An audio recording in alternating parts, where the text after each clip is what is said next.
professors were true blackboard erasers as students who still kept talking in class after they, as your generation here, prompted twice to shut the fuck up. All right.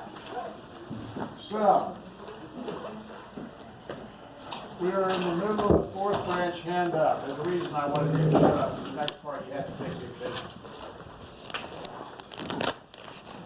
We have already done the 4 reasons for delegation of power from Congress to an agency. We have already done the clear guidelines in the Enabling Act segment. When it applies here, does anybody have any questions about those 2 aspects?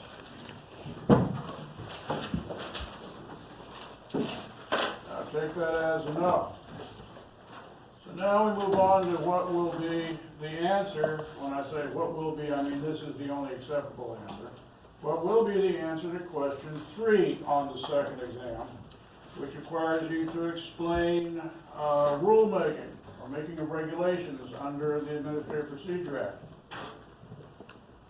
There are 4 steps in making a rule, in rulemaking under the Administrative Procedure Act. Take this down. Step 1, notice.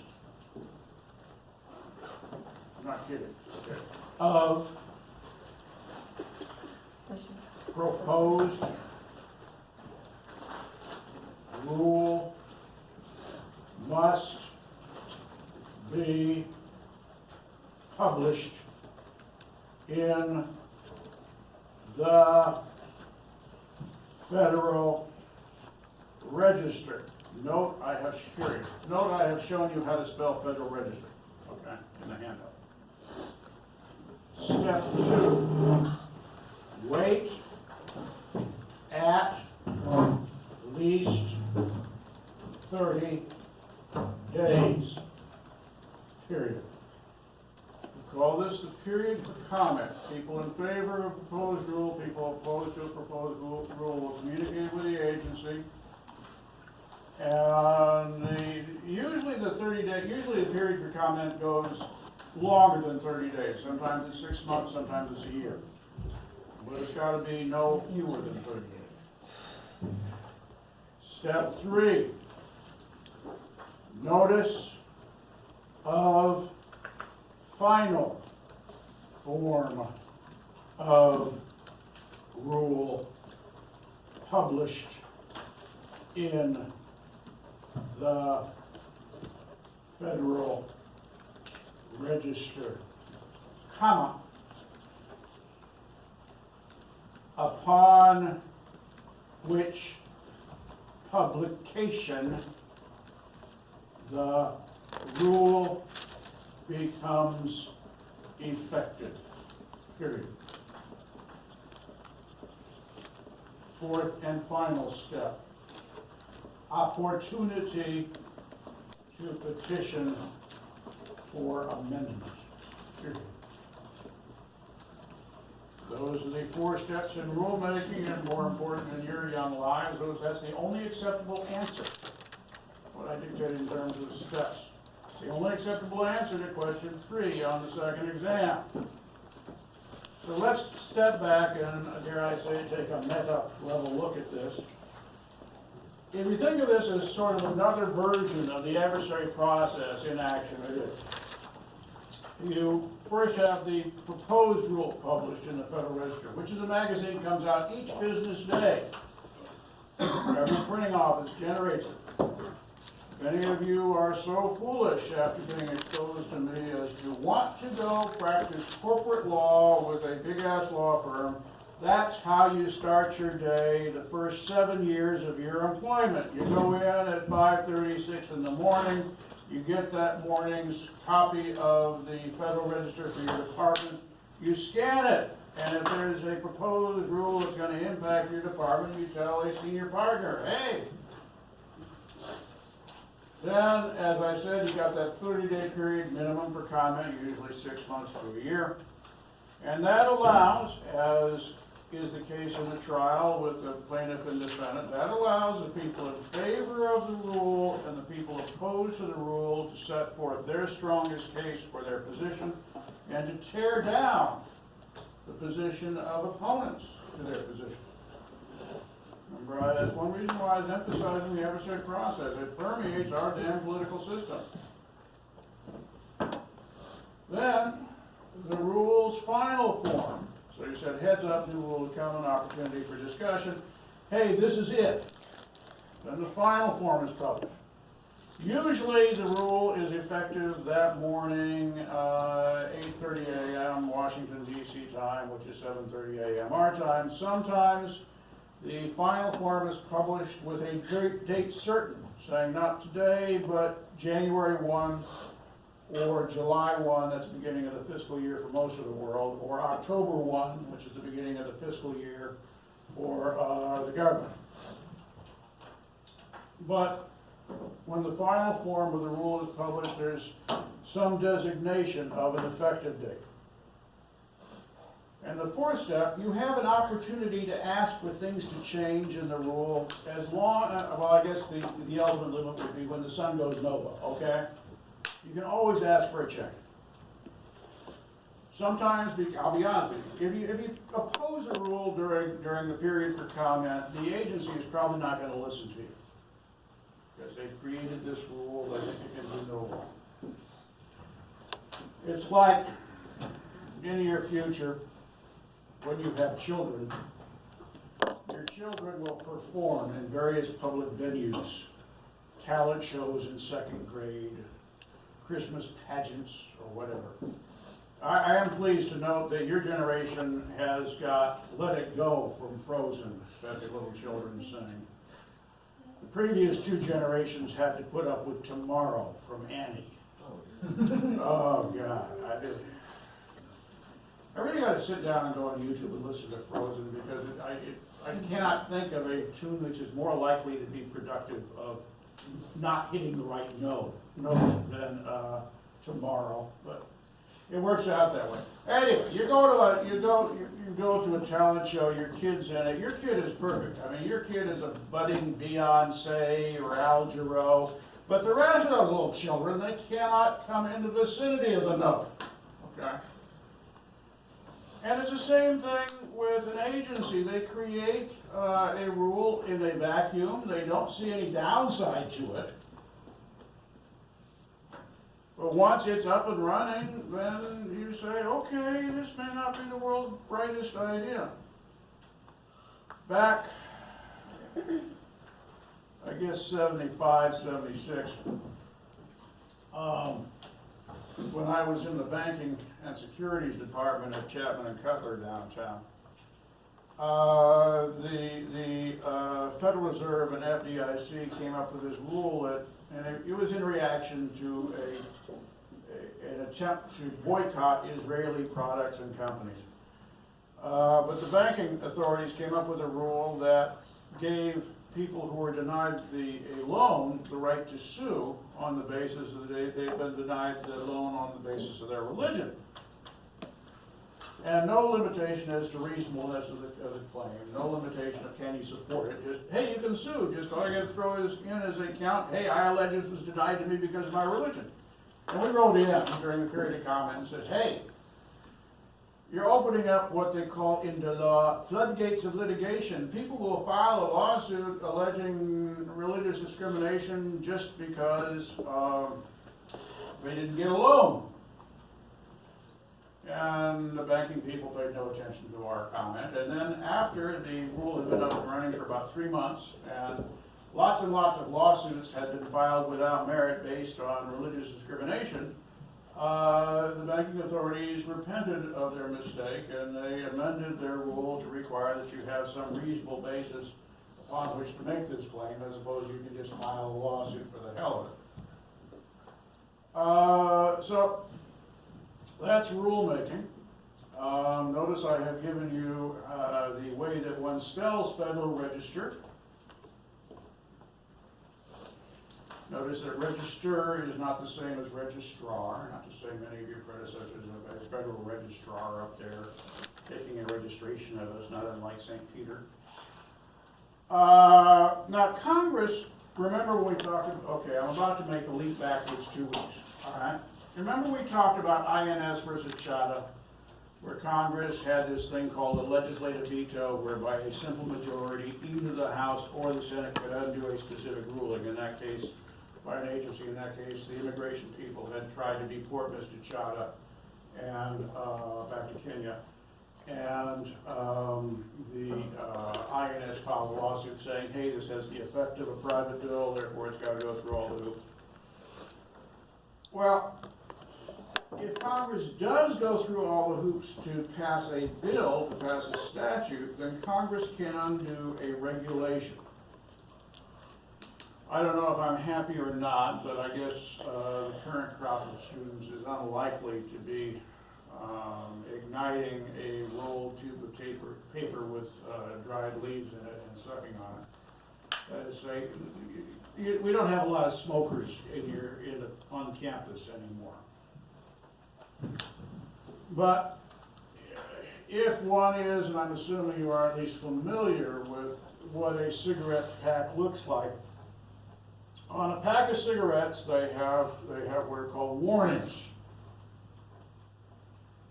Can anyone give me an example, ballpark figure of a warning on a pack of cigarettes as it exists today?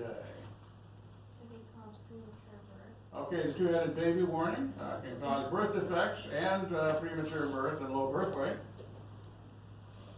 Anything else? Cancer. Dirty and disgusting ways to die. Cigarette smoking may cause heart attacks, cancer, and some other things. Teeth decay.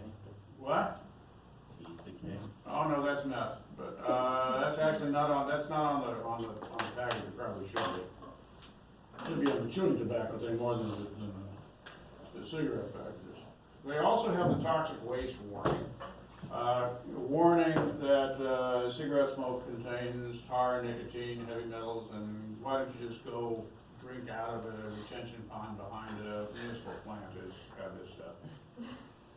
And then they have what we in the Baptist Church would characterize as a message of hope. Okay, for those of you unfamiliar, well, let's go back. For those of you who are Catholic, you know you go in, you do confession. You step in the little booth thingy and you close the door and you whap open the little screen doohickey and you say, bless me, Father, for I have sinned. It has been a long, long time since my last confession. These are my sins. And you confess what you've done in thought, word, and deed.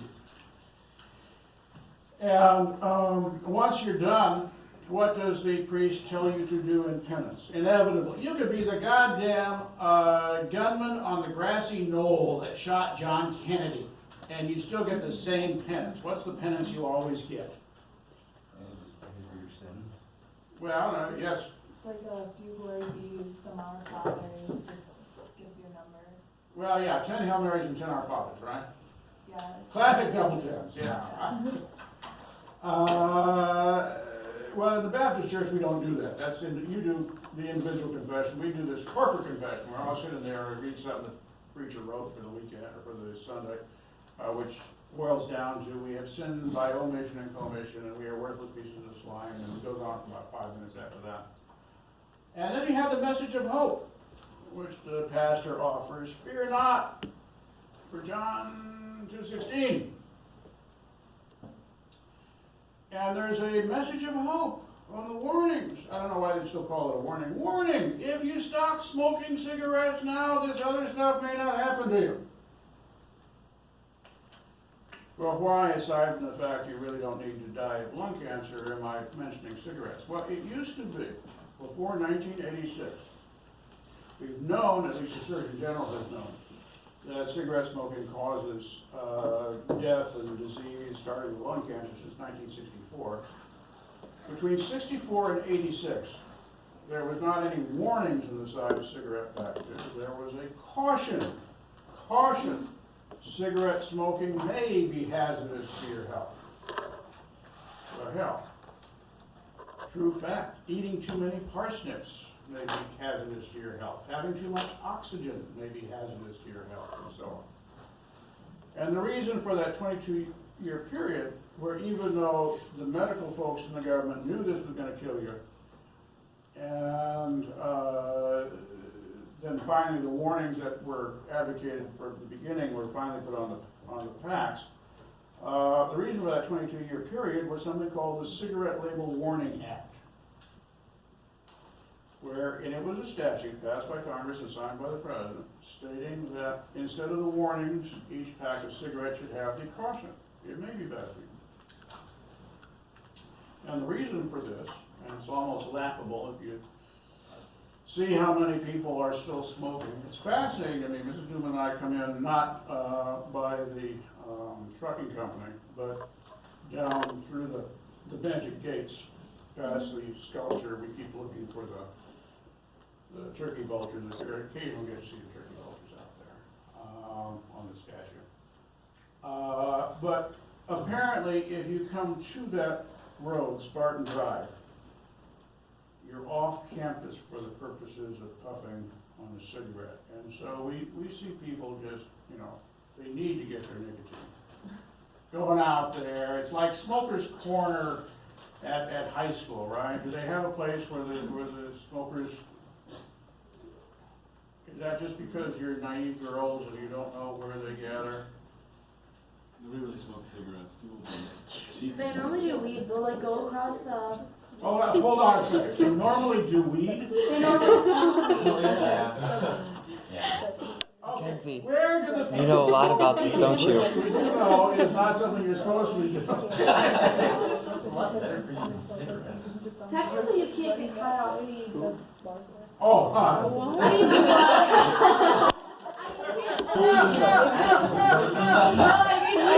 you realize when I went to college,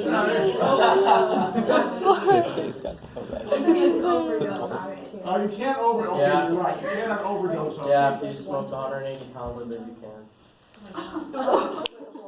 I just proved you wrong. And you would know this well. Wait, on seeds. Yeah. It's like 150,000 pounds in 15 No. minutes. Yeah, did you not say It's that? 180. No, it's not. It's like a lot. And like The Point is, you can Yes, overdose. well, there's no way you can smoke 180 it's like to do it in like 15 minutes too to like OD on.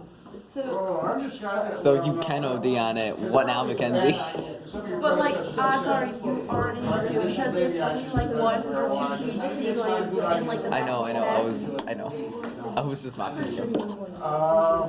But anyway, the tobacco states would read the warning and not smoke, and that would destroy their commercial base. Now, as we know from that 64 to 86 period, and even now, you see people, Jones and I, really need their nicotine, and they'll go to great lengths to do it. Yes, dear. In other countries, they have like the pictures of like the Yeah, baby, Canada's like, got the pictures of incubator lungs and all on that. there.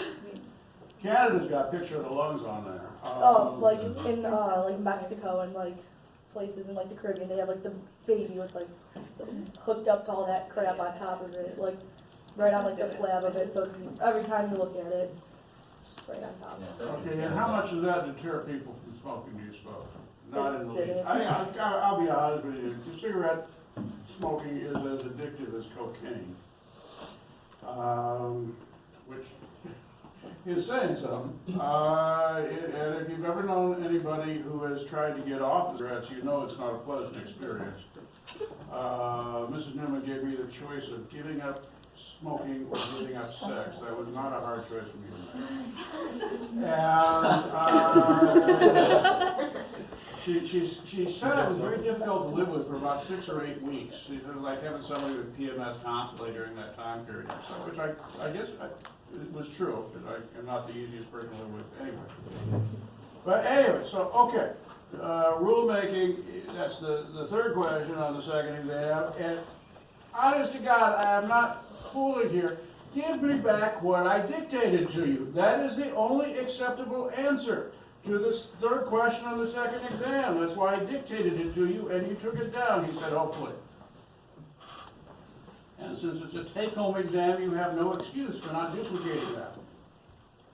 You can start a little pool how many people are going to screw that one up. The fourth and final question on the second exam deals with adjudication and appeal in administrative law.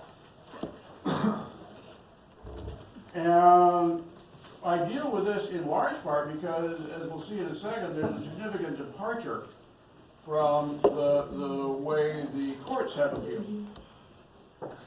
Let's start with how do we spell adjudication. Look at it, it's on the damn handout, has nothing to do with the children of Israel. Well, I've seen so many Jews' dictations over the years.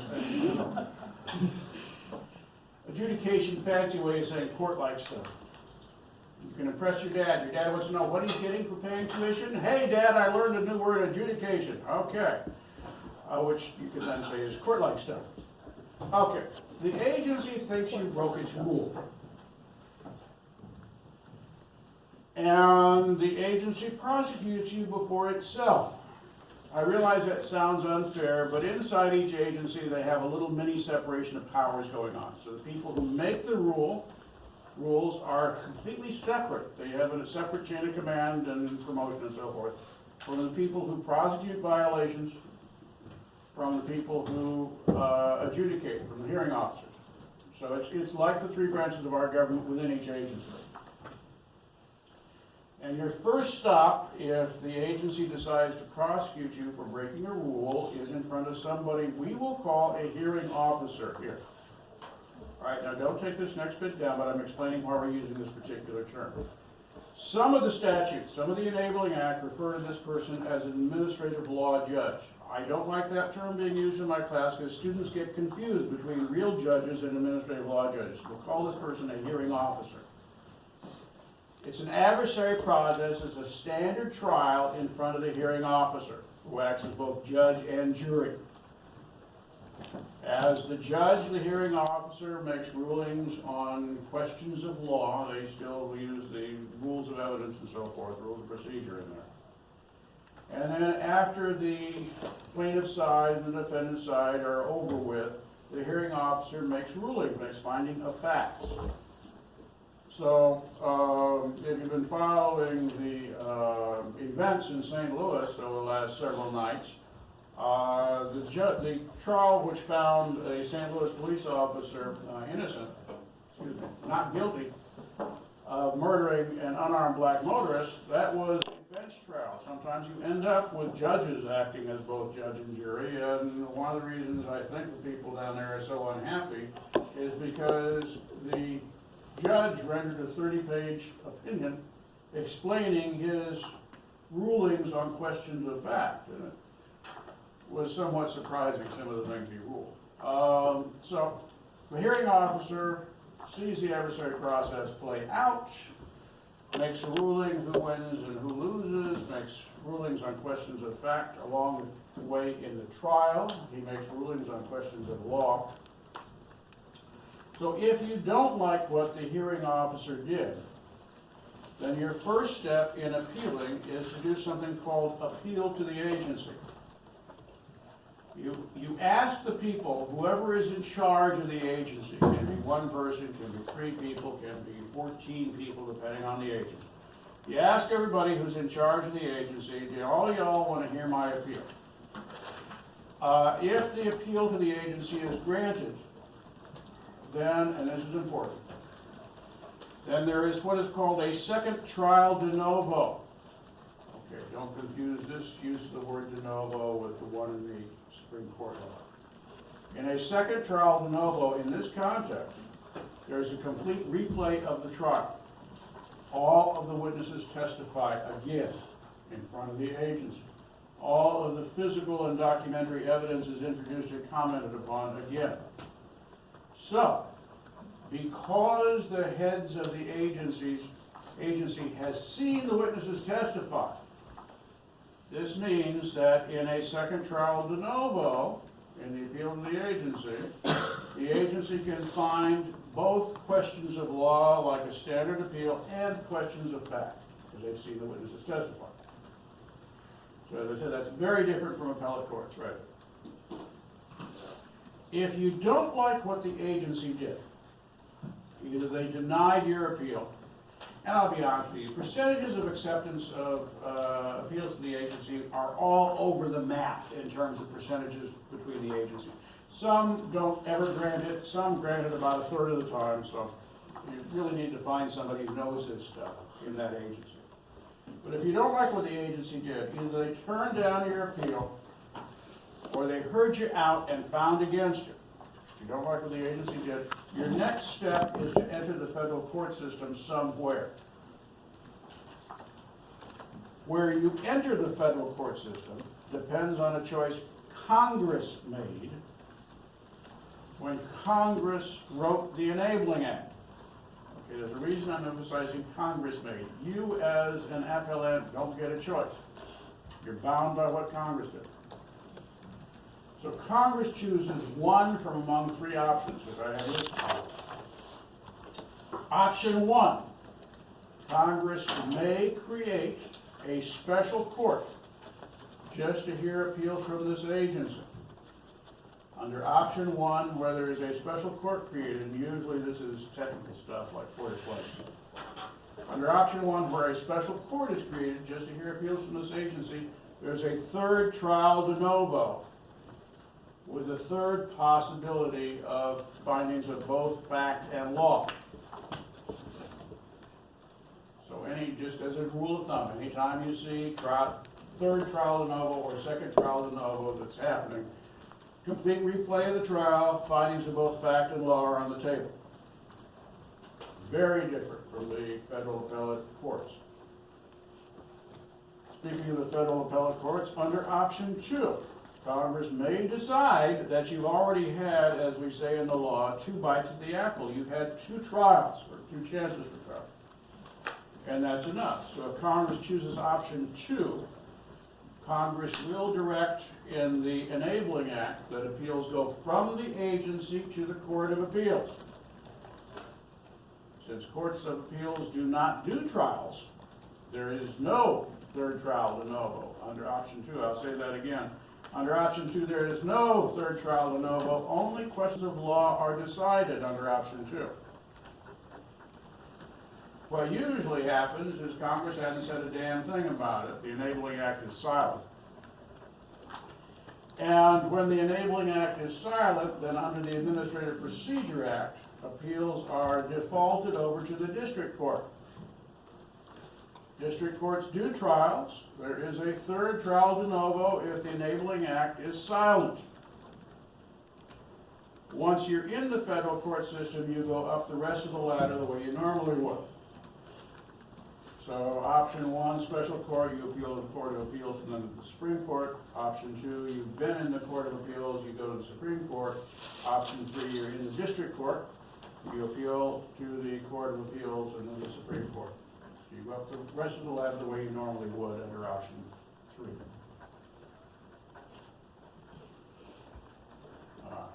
Do we have questions about? I realize this is technical. Look, I understand technical shit that you don't understand, and you get very frustrated with it. And I assure you, it's like when people are explaining to me how easy it is to use the magic new, Microsoft 10 they have gifted to us here, and how it's so easy to use Microsoft Outlook to make appointments and schedule meetings and shit. I don't understand that. It just stuff goes away, and I can't find it again. Yes, dear. In option 2, where do they go? To the Court of Appeals. Okay, thank you. Now, typically, actually, I thought you were going to ask. Well, no, you did ask what leads to a pretty good question. When I say the Court of Appeals or the District Court, which ones am I talking about? Traditionally, where an agency lives for the purposes of jurisdiction of the person is the District of Columbia. That's why the district courts and the Court of Appeals for the District of Columbia are so large. Normally you've got a city of just under 1 million people. You don't have the need for lots and lots of district court judges and lots of Court of Appeals judges. But the DC Circuit does because they hear all this stuff from the agencies.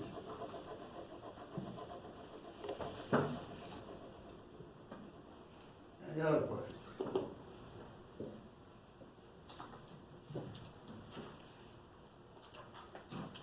Honey, you gotta wave, otherwise I'm not gonna see you. Okay. Is this for both civil and criminal courts? Like Yes. this is the process? Yes.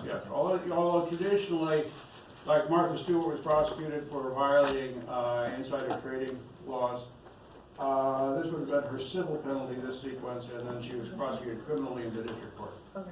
And spent 5 months making tasteful decorations in a women's prison. Well, she really did try to raise the level of culture, I guess, of the inmates. I don't know how successful that was. Yes, So option 3, enabling act is silent, so they go to the district of court, right, and then from there they appeal to the appeals, and then to the Supreme Court. right. It says third trial de novo, Yeah, for district court, there's a third trial no. District courts are the trial courts at the federal level. so then they still find, like, the possibility. District court finds possibly both fact and law. Anytime I say third or second trial de novo, then yeah, complete rehearing of the trial. Remember the reason that appellate courts don't decide questions of fact is they don't see the witnesses testify. They lose 87% of the information the witnesses communicated. Well, the witnesses there testifying in front of you, that you got your other 87% there. Any other questions?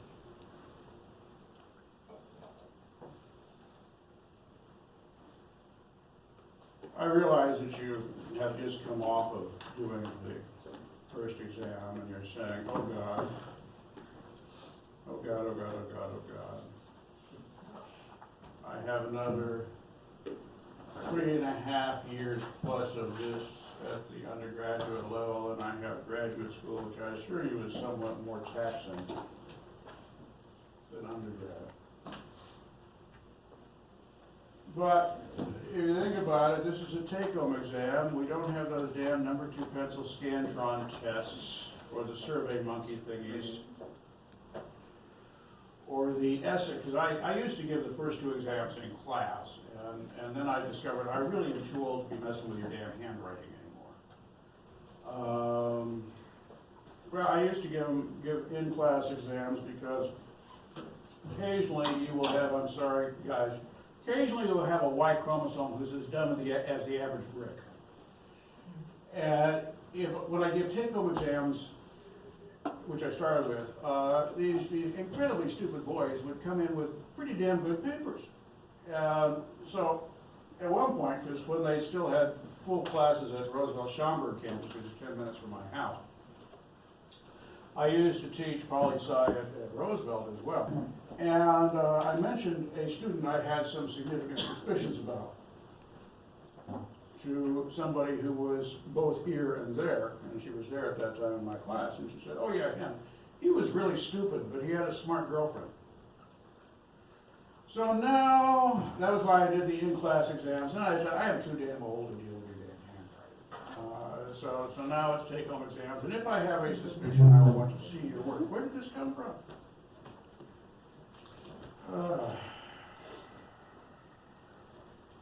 Although we don't have any boy and girl areas in here, do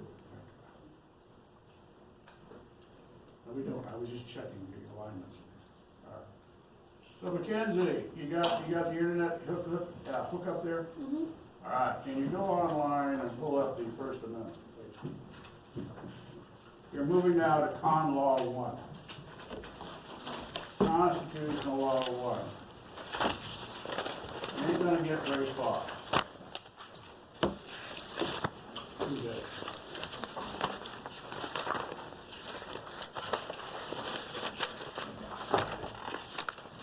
For our listening audiences at home, we are shuffling through our pieces of paper, wondering where our constitutional law and one handout is.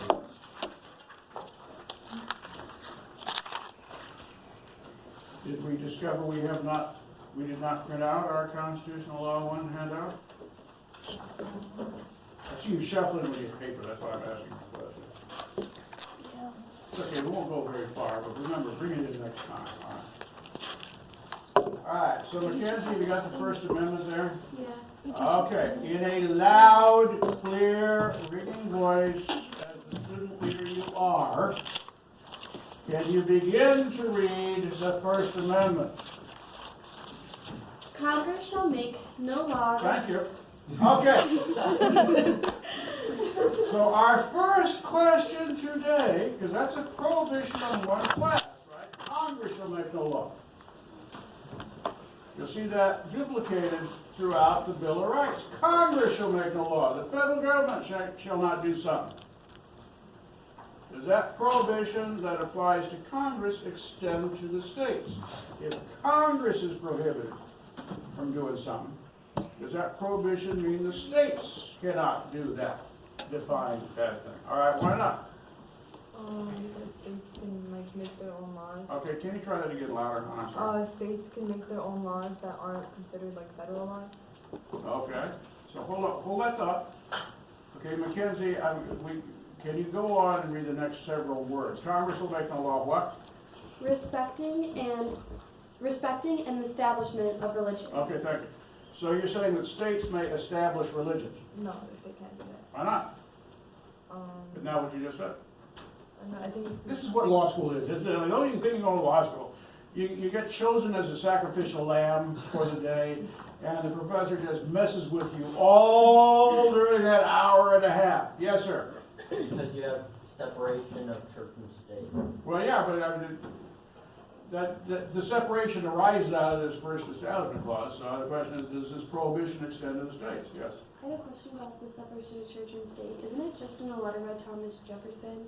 It's not like actually in. I don't know. That's what we're exploring here. You actually have to think in college. Okay. So, why? Okay. How many over here in this group are in high school? Fair number of you. Okay. So, I'm assuming, I'm talking legality here.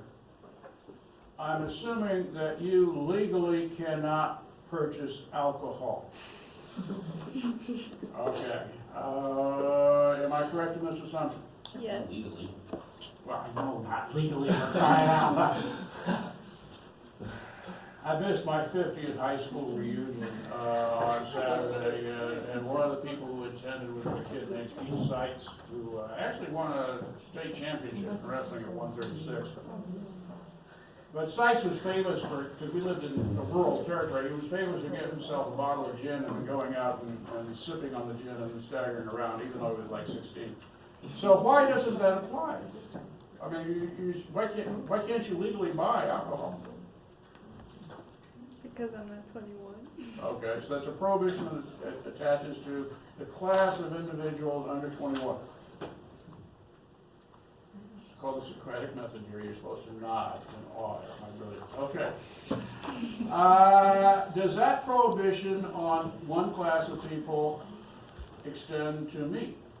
Because I'm in another class of age group, right? Why not? Because you're over 21? God, you gotta straight. So, does that inform our discussion about establishment of religion? If Congress is forbidden to establish a religion, does that extend to the class of states? I'm talking on the terms of the First Amendment now. We aren't going to get into the 14th Amendment for a bit yet. No, because Congress is different than state. Okay, therefore states may establish a religion. Mm-hmm. Okay, this is what happens in law school. Honest to God, you get teased out on a limb, and then the professor saws it off for you. Okay, so why were you guys talking about separation of church and state then? If states may merrily go with their merry way, creating, and actually Connecticut had what we call Episcopalianism, what they call the Anglican Catholic Church, as its state church until the 1830s. So our first question is, if Congress is forbidden, and by extension the federal government is forbidden from doing some X, does that prohibition extend to the states? It's going to be very important when we get down to the Fourth Amendment search and seizure issues in a bit. What do you think? Hey, you know what? We got a whole pile of papers here with people's names on them. So I have just turned this pile of papers with people's names on them face down, so I won't know who it is when I cut the deck in advance, who it is who will be chosen. Do I have any volunteers at the moment to answer my question? Well, I repeat my question. Does this prohibition on Congress extend to the states? And we're talking about this in the context of establishment of religion. Yes, sir. Yes, Okay, why? because just like with prohibition on alcohol, even though you're over 21, you still technically qualify under the checklist of things that you have to be. So you just pass, but you're still under the same checklist. Okay, I see what you're saying. We'll come back to that at some point. I'm concerned now about the nature of the checklist. I mean, you got a good point there. There's a checklist there, is a checklist valid. But you and I are probably the only two who follow that discussion, so it's useful to have, but probably second year of law school. Okay, let's pause here. We'll come back to that. What is it to establish a religion?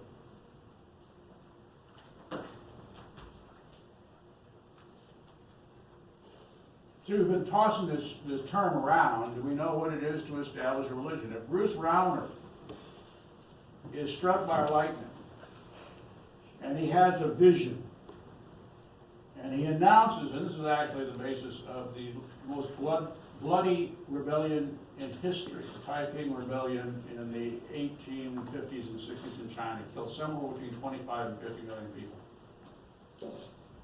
Guy flunked his exams several times over, went home, had a nervous breakdown, went into a coma, woke up and said, "Hey, I was just having a meeting with my dad and my big brother. His dad is God and his big brother is Jesus." So he announced he's Jesus' little brother, he's God's Chinese son, and he started a revolution. So is that the sort of thing we mean when we say establish a religion? That sounds more like a cult. Well, yeah, but, so what's your point? I mean, cults are religious in typical. You're telling me you wouldn't follow Governor Rauner in his proclamation of himself as God's Illinois son? Well, you know I would, that's just me. Saw her hand go up, or you just... No, I'd say, okay, weirdo. Okay, well, hey. That actually is, because Jesus made the mistake of going home to his home synagogue, honest to God. And he was reading in his home synagogue and basically said this prediction has been fulfilled. And the people in the audience who knew him since he was a baby were not thrilled with his announcement. They said, isn't this the son of Joseph the carpenter, or are not his sisters and his brothers here? Yeah. Or, as I heard it put at an ordination of somebody in a Black Baptist church, I used to change your diapers. So we got that aspect of it. Now, earlier I heard Thomas Jefferson mentioned there are traditionally two views of what it is to establish a religion, or what is prohibited, I should say. Two views of what is prohibited in the prohibition on establishment of religion, whatever level is prohibited. The first view was propounded by the Northwest Ordinance of 1785. Now, I am informed by your opposite numbers in the Tuesday-Thursday section, they don't teach you about the Northwest Ordinance anymore, do they? Okay, man. It was a big deal 60 plus years ago when I was in grammar school because the Northwest Ordinance basically set the rules for how to run what was called the Northwest Territory at that time. What went on to become the states of Ohio, Illinois, Indiana, Wisconsin, and Michigan. And set up the ground rules for how it would be ruled and how it would be divided up and how it would be, how the territories would be administered to the states. But in there's a provision, and this is why we were talking, there's a provision that out of each square mile surveyed, one section, which is 640 acres, would be devoted to the purposes of public education. So in public schools in the 1950s, people would just say, this is great, oh hey, we've been doing this before the Constitution. In the context of our discussion about establishment of a religion, the Northwest Ordinance stated that it was permissible for a territorial government to accommodate religions, plural, so long as no single religion, singular, was designated the official religion, the official religion. So, for example, today is at sundown will be Rosh Hashanah. If you accommodate the high holy days of of religions generally, okay, so Christian, that's Good Friday, which is really a downward holiday if you think about it.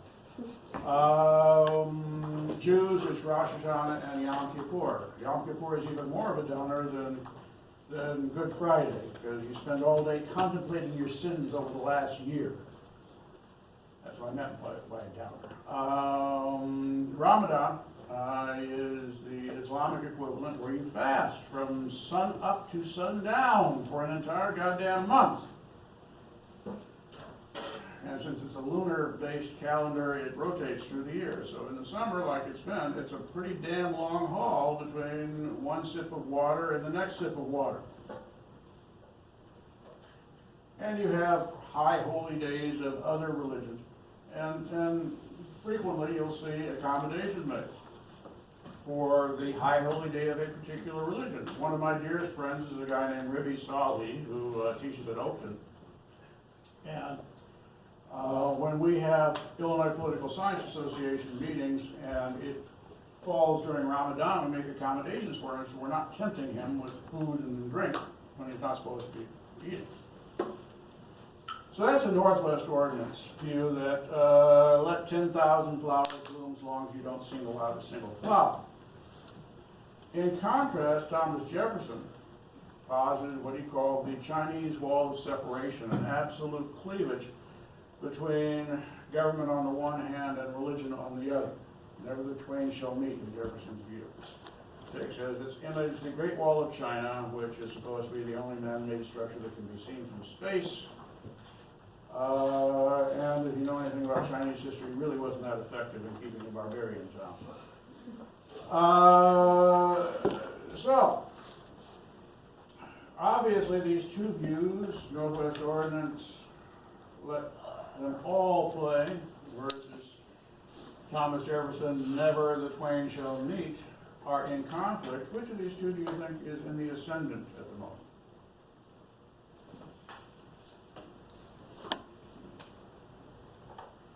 Okay, let me ask you this, and it's not like when I was in school, when everybody had to do this, but how do you start the school day in your various schools and school districts nowadays?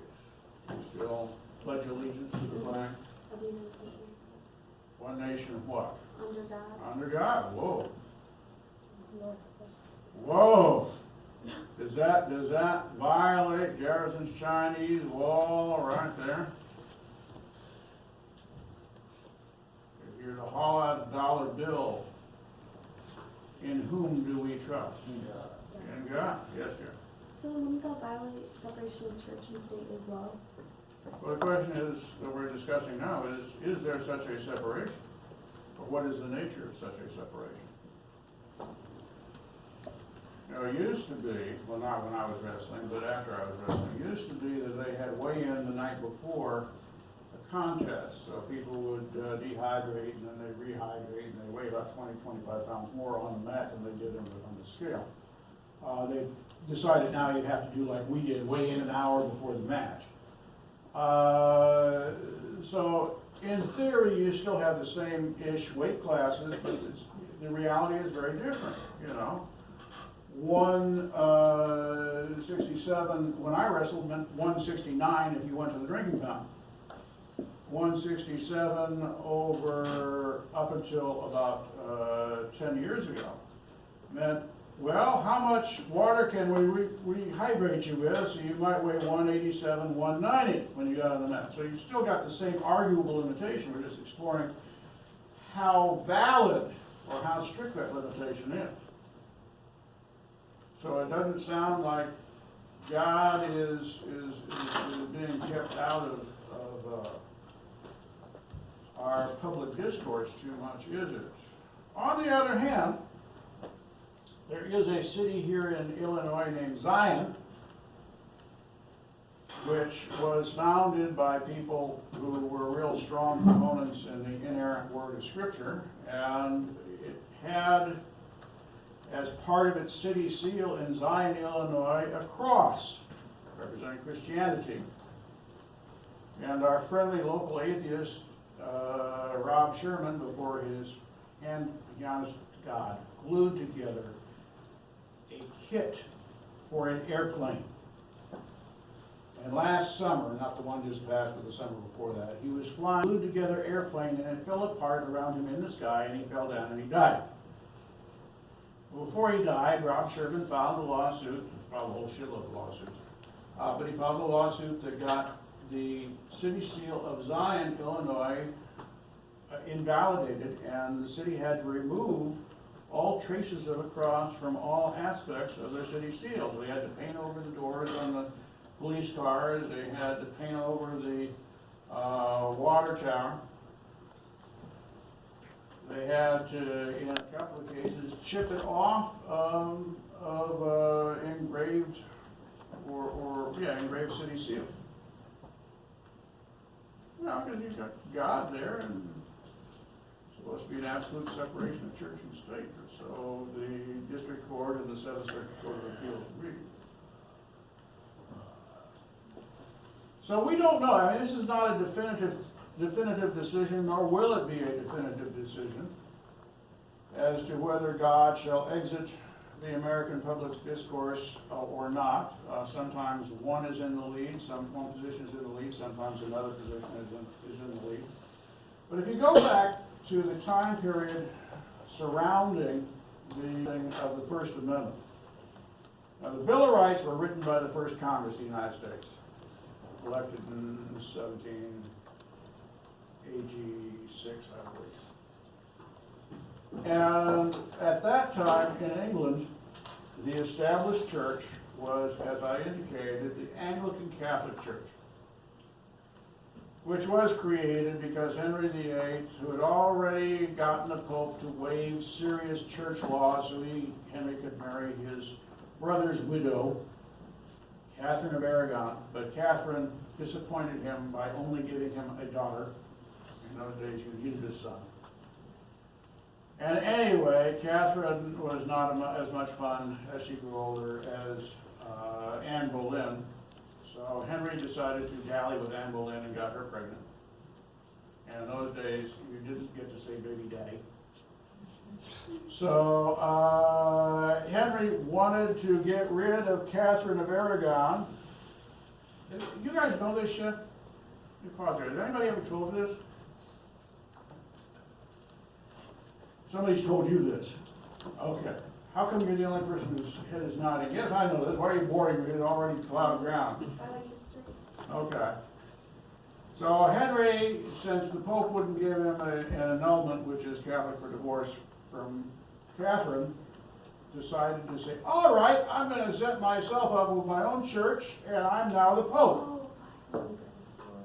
And so then Henry granted himself a divorce from Anne Boleyn, married her several months before Elizabeth I was born, and then about 3 years later cut off Anne Boleyn's head, giving us Anne of 1,000 Days, and then he married Jane Seymour, who was not the star of Dr. Quinn, Medicine Woman, as a British actress who has the same name, and Jane Seymour died in childbirth, giving birth to Edward, I can't remember his numeral, Edward the Fourth, Fifth, Sixth, something like that, Edward the Sixth, I think. And then Henry went on his merry way, marrying a total of 6 wives, with a pattern of divorced, beheaded, died, divorced, beheaded, and then he died when Catherine, can't remember if it was Catherine Parr, Catherine Howard was married. But anyway. So that's how the Anglican Church became, as it is still, the established church in England. Now, nowadays, in England, as the established church, that means the government pays for a bunch of the Church of England operation. It pays for a lot of the upkeep of its churches and its cathedrals based on the salaries and pensions of the priests and so forth. And at the time the First Amendment was written, the established Church of England had a much broader scope. In order to go to college, you had to be a member of the Church of England. If you're not an Episcopalian, you could not be here.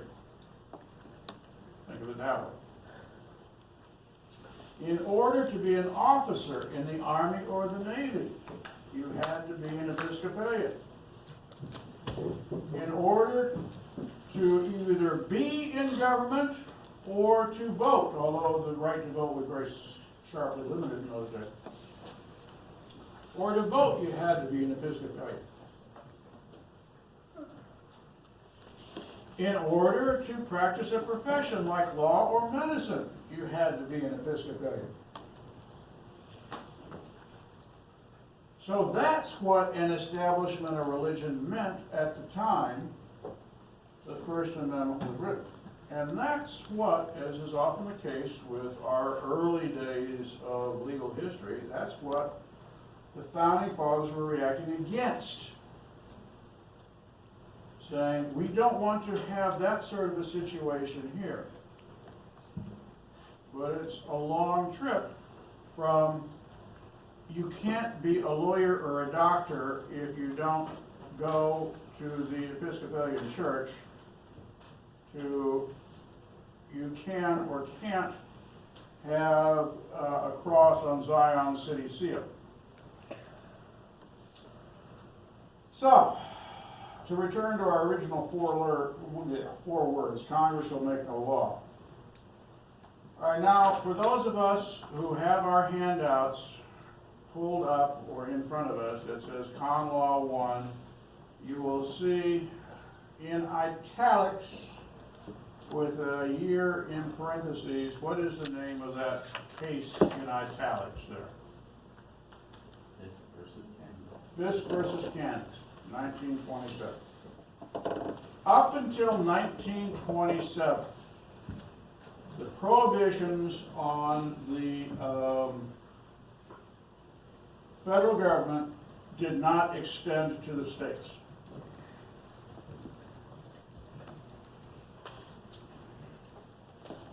As we'll see with the search warrant requirement. Under the Fourth Amendment, we're going to have a line of cases you're going to have to tell me about in one of the questions in the third exam about the whole sequence of cases giving rise to the protection of the search warrant. Well, Fisk versus Kansas dealt with a young man who was an organizer for the International Workers of the World, what used to be called the Wobblies, the IWWs, which I honest to God thought had gone the way of the Velociraptor until I saw a reference about 10 years ago. Apparently the IWW still exists and they're trying to organize the baristas in New York City. I don't know how successful they are. The IWW was a union which did not cater to the skilled trades. The first unions in this country were skilled trade unions. Unions where you had to know how to do something. And it took a long time, a long apprenticeship to learn how to do whatever. Be a plumber, for example. If your dad has ever tried to fix the pipes at home, you know the danger of an unqualified person messing with pipes like a plumber. Or same thing with an electrician. Or if you want your house to look like somebody other than a 3-year-old has painted it, or whatever. So those are skilled trades. It takes a long time to learn how to be a plumber. There's actually a trade school that deals with this sort of thing. Same thing with carpenter. Good Lord. Just driving a nail so it doesn't split the damn board, that takes skill. So originally, the unions in this country started for skilled trades because it took a while to learn how to do whatever it is, be a printer, like Ben Franklin. And because there was a limited number of people that could do the job, that meant that the union had sort of a stranglehold. And the A. Havel originally, I was about to say, if you ever take History 151 from me, but I don't know if I'll be teaching that again, given how short a time frame I'm working with. But the driving force in the A. Havel originally was cigar makers. Because what would happen is, because it takes you have to know what the hell you're doing to roll a cigar out of tobacco leaves, I And what cigar makers would do is they'd have 12 of them get together and they paid for 12 and they would have a 13th come in and take an equal share who would read to them. So they became an informed group of people. But what happens if you got somebody on an assembly line where you can learn what to do in a morning or less?